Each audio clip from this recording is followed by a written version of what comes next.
Salmo de número 51, versículo 17. Apenas este versículo que nós vamos estar lendo para a nossa meditação. Quem encontrou, diga amém. A palavra do Senhor nos diz assim: os sacrifícios agradáveis para com Deus são o espírito quebrantado, coração compungido e contrito, não o desprezarás, ó Deus.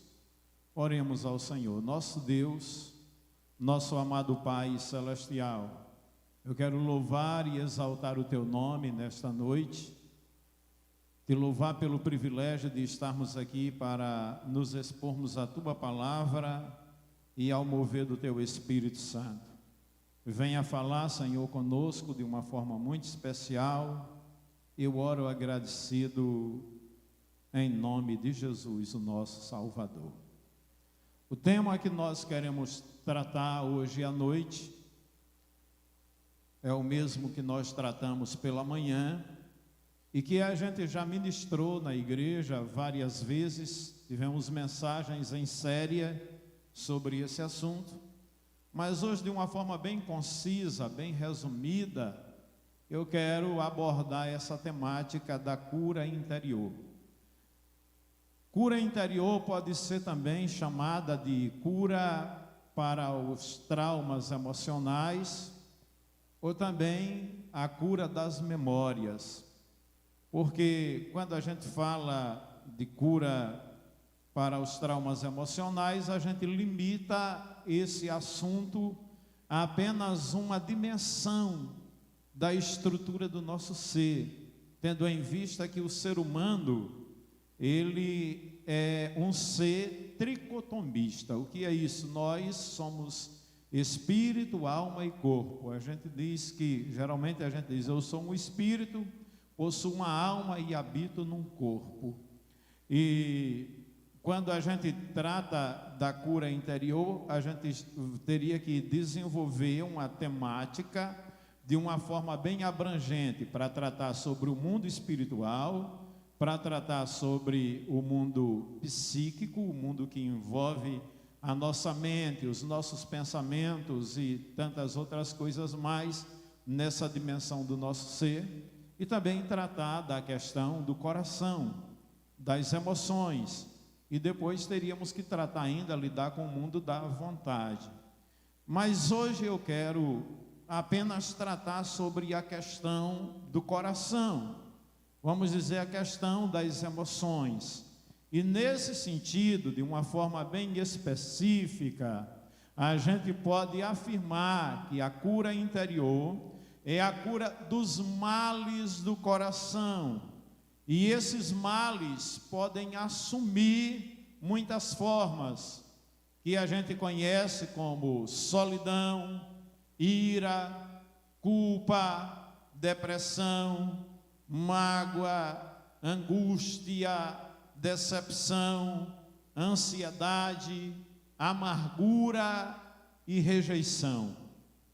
Então, a gente vai perceber que uma ferida é uma dor que indica que a nossa alma e também o nosso corpo sofreram danos. Uma dor física, a gente sabe que requer cura física. Feridas espirituais requerem cura espiritual. E feridas emocionais exige cura para esses traumas. E a gente vai também perceber que as feridas podem ser muito profundas. Algumas encontram-se enterradas, iguais às raízes de uma planta. A pessoa já não se lembra dos incidentes dolorosos, mas ainda segue sofrendo com os efeitos. As feridas emocionais, conforme nós já falamos, podem produzir dores físicas ou doenças, e inclusive podem produzir transtornos mentais. Então, meus queridos irmãos, Charles Spurgeon, que é considerado até hoje o príncipe dos pregadores, esse homem era tão conceituado que as pessoas que tinham a intenção de ouvi-lo chegavam pela manhã para reservar um lugar para o culto da noite. Mas a história nos conta que esse homem sofria de uma profunda depressão. Ele teve que conviver com esse mal durante toda a sua vida. E são estas as palavras de Spurgeon. Ele diz: a mente pode desabar muito mais profundamente do que o corpo, pois nela há poços profundos, ou poços sem fundo. A carne pode suportar apenas um certo número de feridas e não mais, mas a alma pode sangrar de 10.000 maneiras e morrer repetidas vezes a cada hora. Então, meus queridos, Spurgeon falava isso com experiência própria. Ele vivia essas dores emocionais. Ele sentia o seu coração partido. Quando nós estamos falando do coração, entenda que na perspectiva bíblica, nós estamos falando aí da sede da nossa vida, na perspectiva bíblica. Então a gente pode dizer que o coração é aquilo que temos de mais íntimo e de mais importante. Por isso é que o livro de Provérbios nos alerta o seguinte: guarda com toda a diligência o teu coração, porque dele procedem as fontes da vida. Acontece que o coração é também, de certa forma, o que temos de mais frágil, o que temos de mais fraco, de mais vulnerável. Existe uma letra antiga, uma música antiga do grupo Rebanhão, que dizia: dentro de você bate um coração pequenino e frágil, bolha de sabão, que está cansado de tempestades, vulcões, de muitos invernos e de poucos verões. Meus queridos, toda vez que o nosso ser interior é ferido, surge um pensamento e também surge um sentimento. E isso nos assombra, de modo que tentamos evitar que ele se repita. Porque o pensamento em busca de nos socorrer pode muitas vezes acabar nos prejudicando.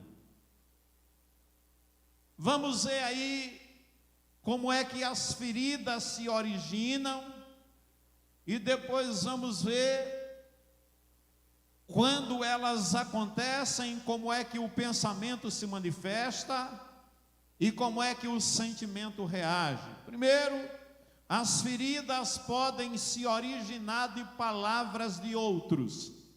Eu sempre tenho ensinado, de acordo com a Bíblia, que palavras são como sementes, são sementes, que uma vez semeadas, elas irão produzir de acordo com a sua espécie.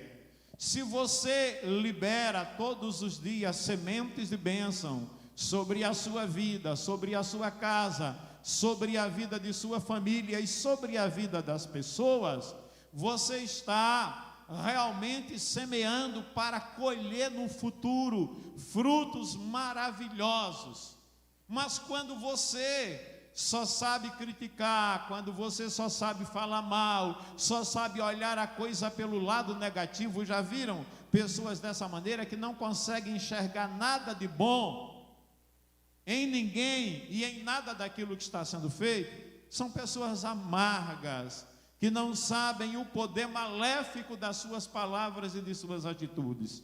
Então, as palavras, elas podem nos ferir por meio de pessoas que têm autoridade sobre nós. Por exemplo, a família, que é a nossa base, as feridas começam nelas. A família foi estabelecida por Deus para nos dar amor, carinho e proteção. Se a tua família é estruturada, a sua vida emocional, consequentemente, será bem estruturada.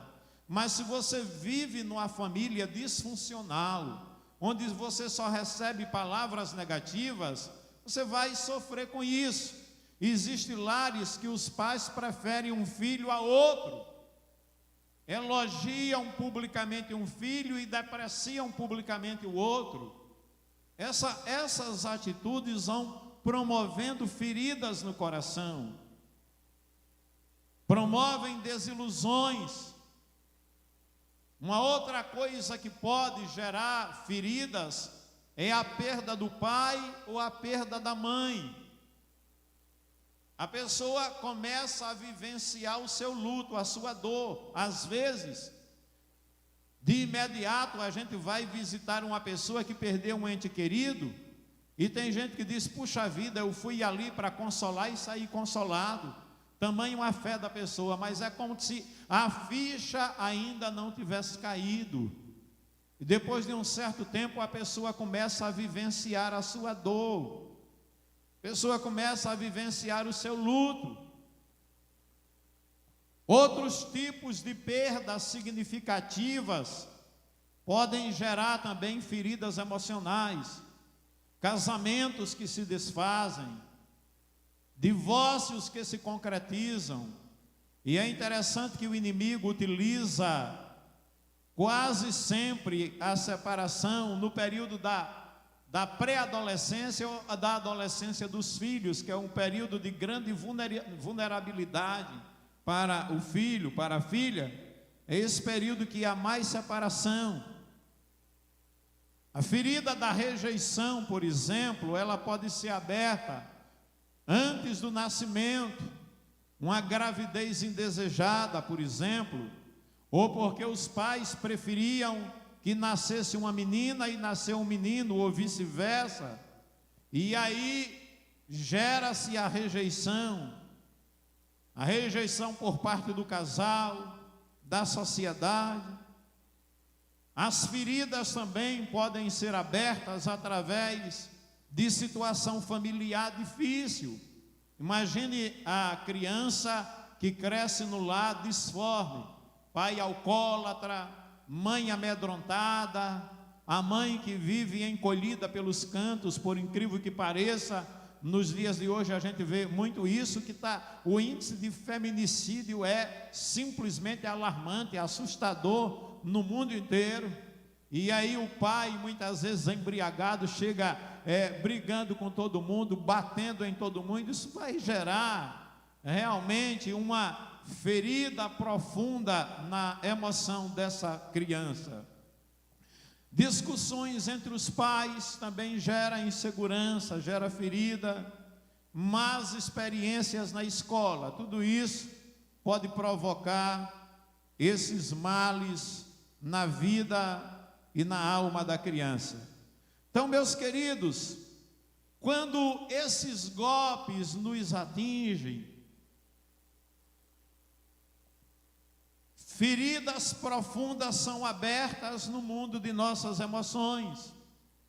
E quando você é jovem, parece que você somatiza muito mais a ferida.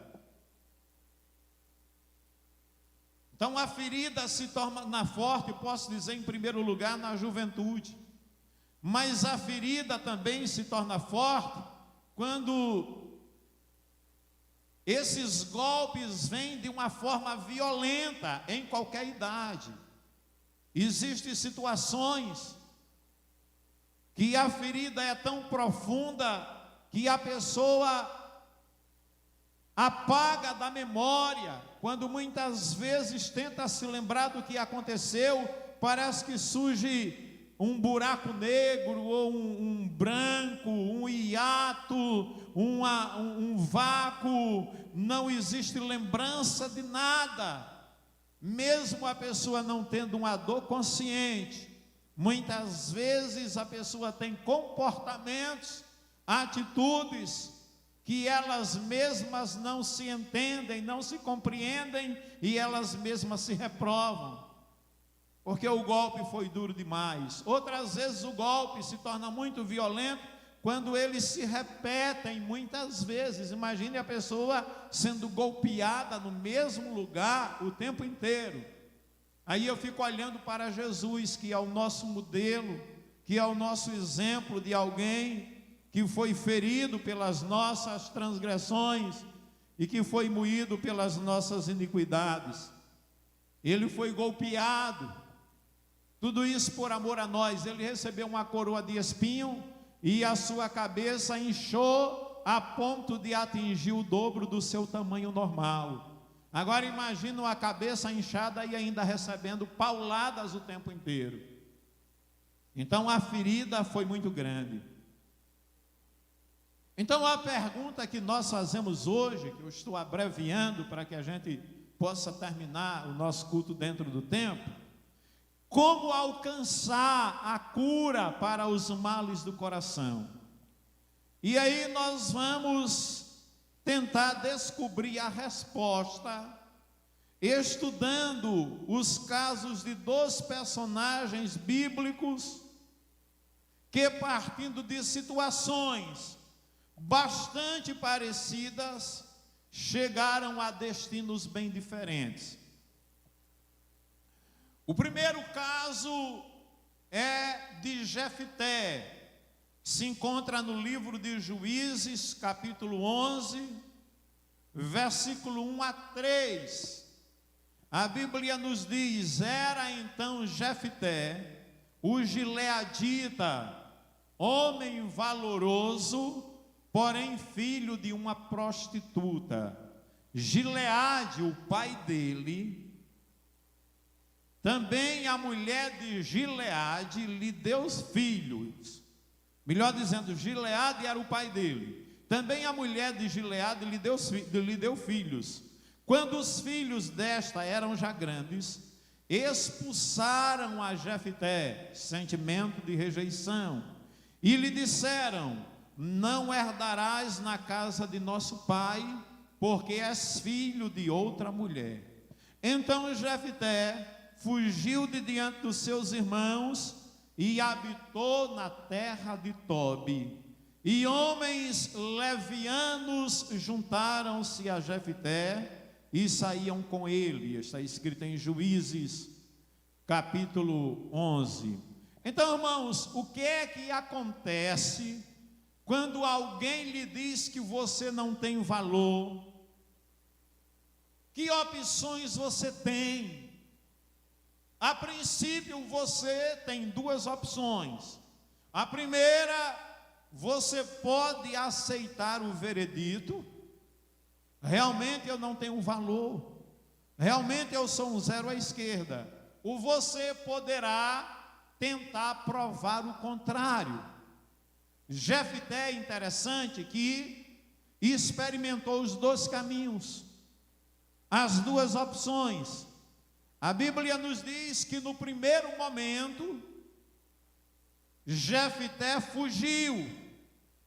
A Bíblia diz que ele foi para a terra de Tobi. E a Bíblia diz que ele se tornou um bandoleiro. Ele deu vazão à revolta. A dor da rejeição invadiu a sua alma, o seu coração.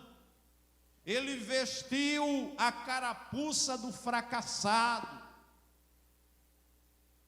E a Escritura vai nos dizer, meus queridos, que o coração conhece a sua própria amargura e o estranho não participa da sua alegria. Provérbios 14:10. Esse é um texto que se aplica muito aos Jeftés da vida. Então, meus queridos irmãos, veja como isso aqui é muito sério. Jefté aceitou aquela situação.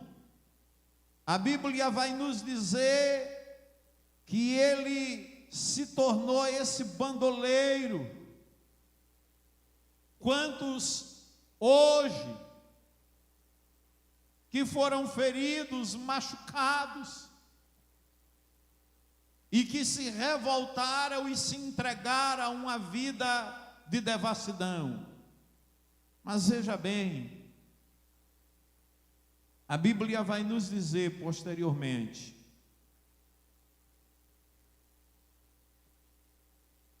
que em um segundo momento, Jefté tentou provar o seu valor. A Bíblia nos diz nesse texto que houve uma guerra entre os gileaditas e os amonitas. E essa guerra fez com que os seus antigos conterrâneos, inclusive os seus irmãos, fossem buscar a sua ajuda.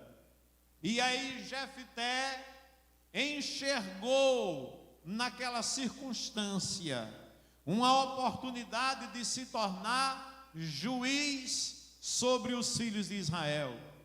Agora, para que ele se tornasse juiz, ele precisaria vencer o exército inimigo. Então a Bíblia vai nos dizer no capítulo 11, versículos 30 a 31, que Jefté fez um voto ao Senhor dizendo: se tu me entregares nas mãos os amonitas, e eu os vencer, qualquer pessoa que saindo da porta da minha casa, a primeira pessoa que sair da porta da minha casa e me vier ao encontro, quando eu vitorioso voltar dos amonitas, esse será do Senhor e eu o oferecerei em holocausto. A Bíblia diz que de fato Jefté venceu a guerra, mas surgiu um problema. É que a pessoa que saiu para encontrá-lo foi sua filha única, a qual, em sua ignorância, ele ofereceu em sacrifício. Meus queridos irmãos, o que é que a gente pode ver aqui? A gente pode ver que Jefté foi um personagem trágico. Ele vendeu a própria felicidade pelo sucesso. Ele morreu apenas 6 anos depois de sacrificar a filha, provavelmente de desgosto. O que a história de Jefté nos ensina é o seguinte: que aceitemos o diagnóstico falso que nos impuseram, que vivamos para provar que ele estava errado. Se não fizermos a coisa certa, nos perderemos de nós mesmos. Jefté se perdeu. Agora, meus queridos, se quisermos alcançar a cura interior, a cura para os problemas emocionais, teremos que encontrar um terceiro caminho. E é aí que entra a história de Davi. A história de Davi pode nos ajudar. O que é que nós aprendemos? A Bíblia nos mostra que quando Davi faz a sua estreia nas Escrituras, ele está em situação semelhante à de Jefté. A Bíblia nos diz que ele nasceu em uma cidade pequena. A Bíblia nos diz que a sua família tinha pouca importância. Seu pai não pensava nele. Sentimento de rejeição também. A Bíblia diz que certo dia o profeta Samuel chegou até aquela cidade, reuniu os filhos de Jessé, e a Bíblia nos diz que Samuel perguntou a Jessé: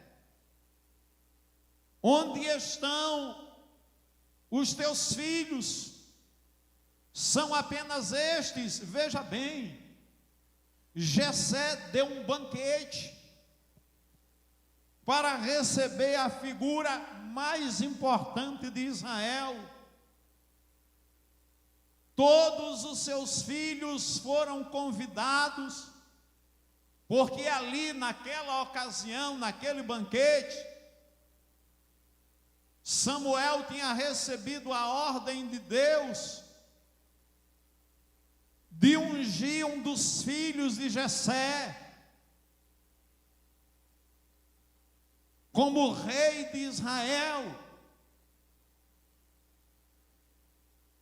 E aí foi passando um a um, e Samuel não sentiu em seu coração que nenhum daqueles realmente tinha sido escolhido do Senhor. É aí, meus queridos, que Samuel pergunta: acabaram-se os teus filhos?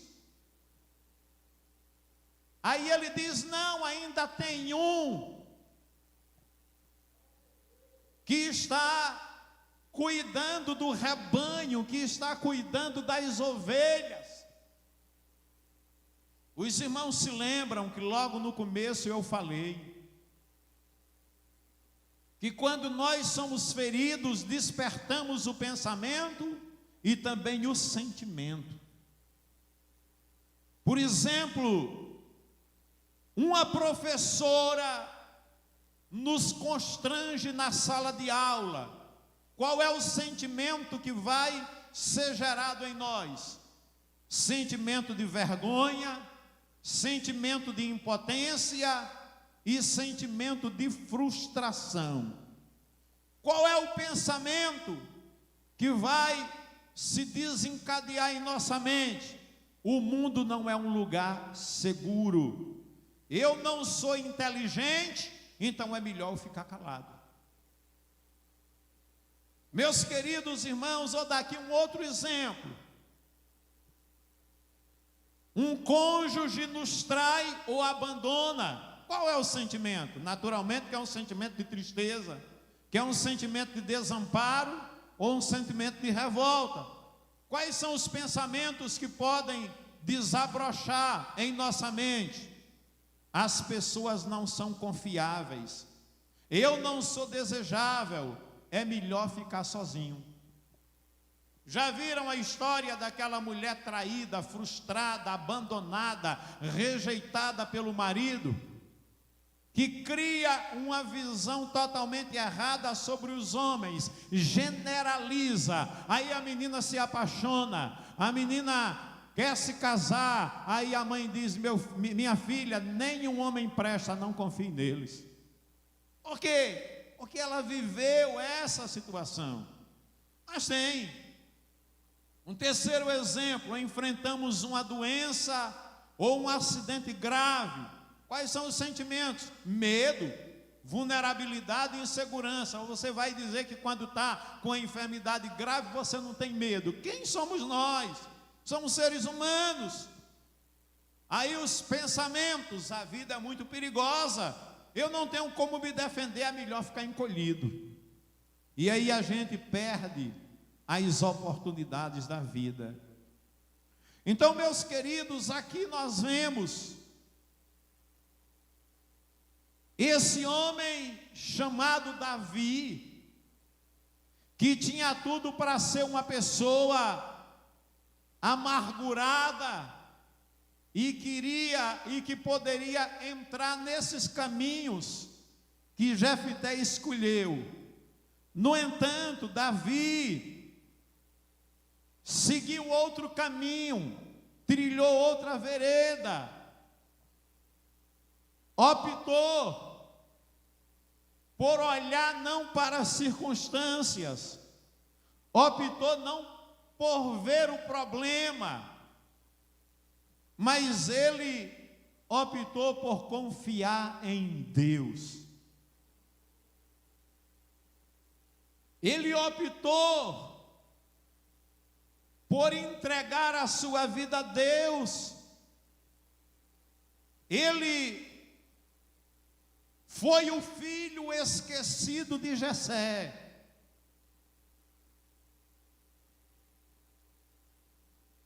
Mas aí eu pergunto, depois de ter contado essa situação, por que Davi não se perdeu ao longo do caminho? Porque ele não se entregou ao sentimento de inferioridade, porque ele não se entregou à depressão, à ansiedade, à amargura de alma ou ao endeusamento do sucesso.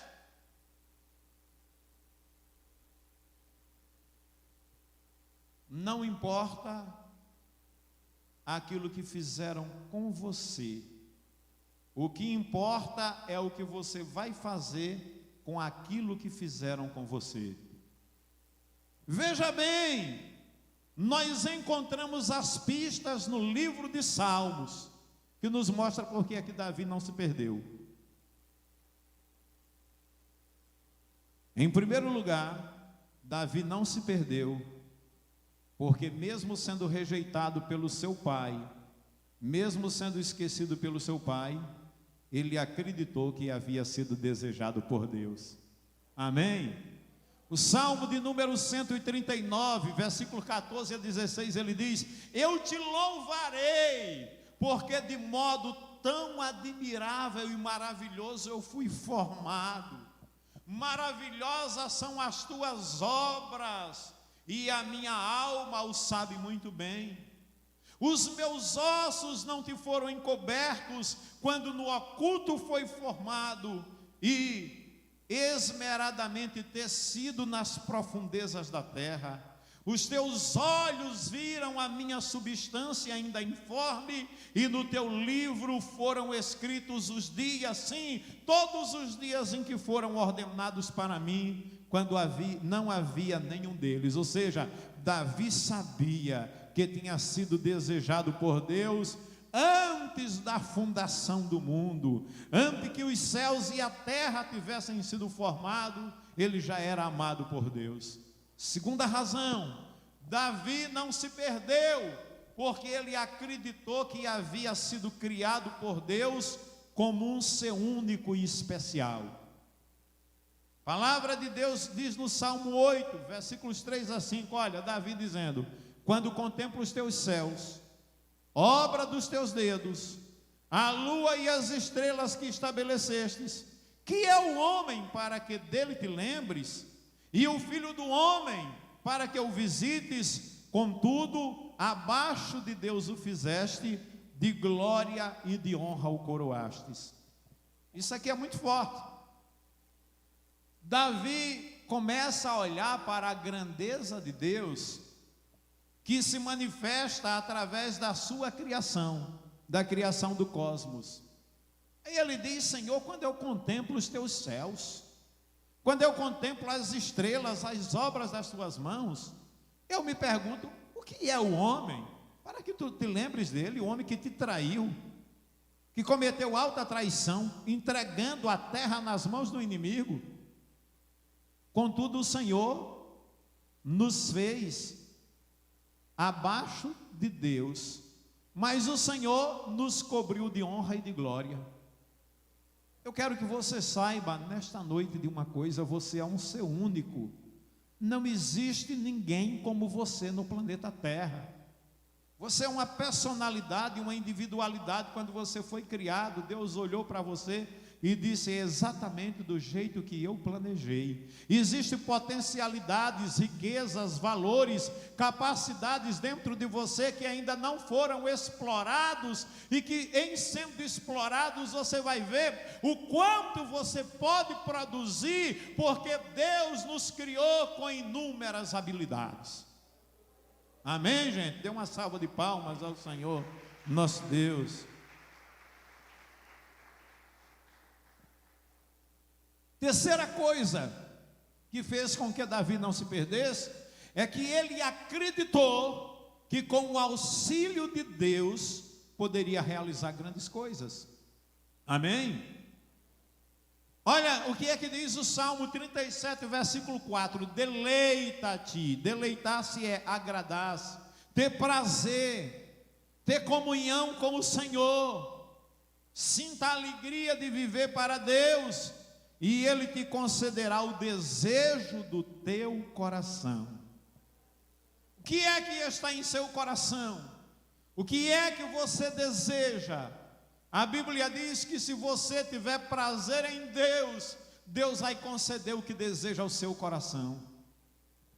E mais ainda, o versículo 5 diz: entrega o teu caminho ao Senhor e confia nele, e Ele tudo fará. Irmãos, nós precisamos ter uma mentalidade de que somos filhos do Rei. A gente precisa acabar com a mentalidade de escravo e desenvolver essa mentalidade de príncipes, de herdeiros de Deus e co-herdeiros de Cristo, para que a verdadeira imagem, a verdadeira identidade seja restaurada em nosso homem interior. Não é através da tua própria força, mas é você colocando a sua vida nas mãos daquele que te criou. Você vai descobrir essa fonte de riqueza que existe dentro de você, e essa grandiosidade que existe dentro de você, que pode ser usada para o bem da humanidade, para o louvor da glória de Deus. Amém, irmãos? Quarto lugar, Davi decidiu derramar a sua alma perante Deus. E isso é muito importante. Ele decidiu derramar a sua alma na presença do Senhor seu Deus. No Salmo 142, versículos 1 e 2, ele diz: com a minha voz clamo ao Senhor, com a minha voz ao Senhor suplico, derramo perante Ele a minha queixa, diante dEle exponho a minha tribulação. Às vezes nós passamos por momentos difíceis. A nossa dor muitas vezes é tão grande que a gente não consegue traduzi-la por meio de palavras. E é nesse momento que a gente deve fazer aquilo que Jesus nos ensinou: entrar em nosso quarto, fechar a porta e ali em secreto orar a Deus, e o nosso Pai que nos vê em secreto nos recompensará. Mesmo que você não consiga traduzir em palavras a sua dor, você vai ter o auxílio do Espírito Santo, doce Consolador, que vai colocar diante de Deus, traduzindo em palavras diante de Deus, tudo aquilo que você está sentindo, porque a Bíblia diz que é Ele que nos assiste em nossas fraquezas e intercede por nós com gemidos inexprimíveis. Aleluia!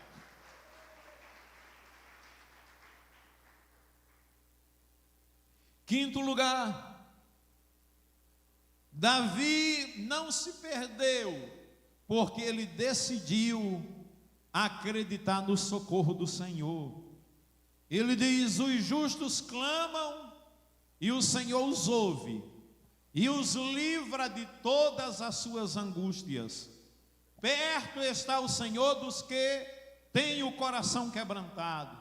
O Senhor salva os contritos de espírito. Muitas são as aflições do justo, mas de todas elas o Senhor os livra. Salmo 34, versículo 17 e versículo 19. Então ele decidiu acreditar no socorro divino, ou clamar pelo socorro divino. E mais ainda, Davi não se perdeu, porque ele decidiu que naquilo que não pudesse entender, ele iria confiar em Deus.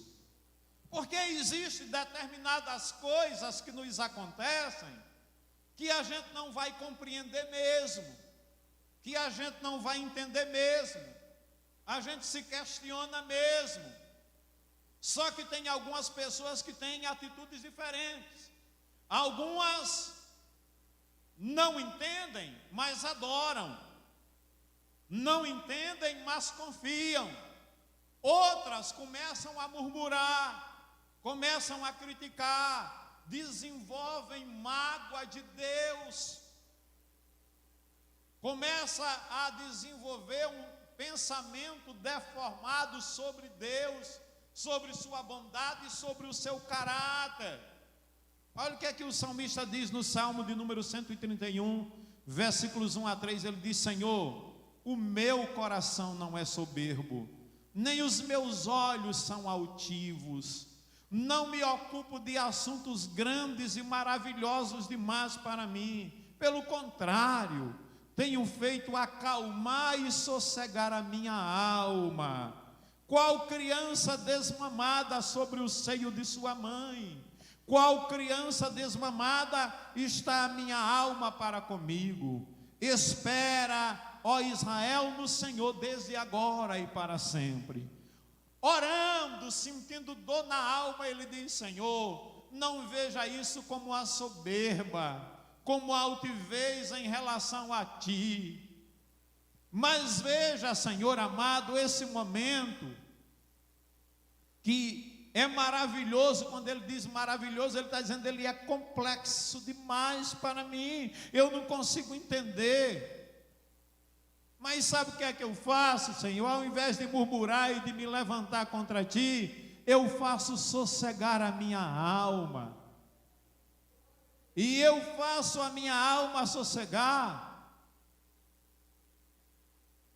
como a criança desmamada, estar a minha alma para comigo.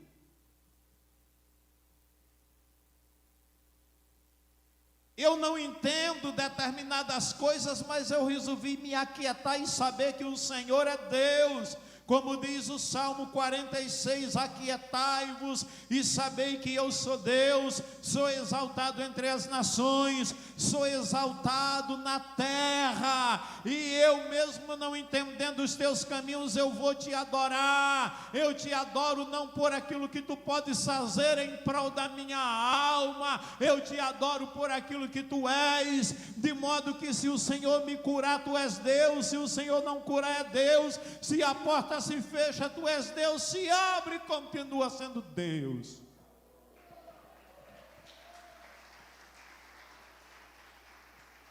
Portanto, espera, ó minha alma, em Deus. E mais ainda, eu quero terminar dizendo que o Senhor, de acordo com o que a gente vê aqui na sua palavra, tem uma provisão de cura para o nosso coração. Diga: o Senhor tem uma provisão de cura para o meu coração. E nós podemos, irmãos, receber dessa provisão pela fé. Podemos dizer onde está doendo. Podemos dizer a Deus: olha, Senhor, está doendo. E pedir que Ele limpe as nossas feridas. Quando a gente fizer isso, talvez traga um pouco de medo a princípio. mas isso é algo extremamente necessário e libertador. Traumas, medos, culpas, decepções, perdas, abandonos, incompreensões, tudo isso pode comprometer a saúde do nosso coração. E uma vez que é dele que procedem as fontes da vida, torna-se vital reencontrarmos a saúde. Podemos ir ao médico dos médicos na certeza de que ele nos receberá e nos tratará. Davi descobriu isso. Ele escreveu no texto que a gente leu como base de meditação: o sacrifício aceitável a Deus é o espírito quebrantado. Ao coração quebrantado e contrito não desprezarás, ó Deus. Deus não te despreza. Ele está olhando para a atitude do teu coração. A única coisa que agrada a Deus é um coração quebrantado, é uma alma compungida. Deus não vai desprezar. Ele não vai te julgar, não vai te condenar, não vai te lançar fora. Ele virá para aliviar as tuas dores, sarar as tuas feridas e restaurar a saúde do teu coração. Que Deus nos abençoe, em nome de Jesus Cristo, o nosso Salvador. Eu quero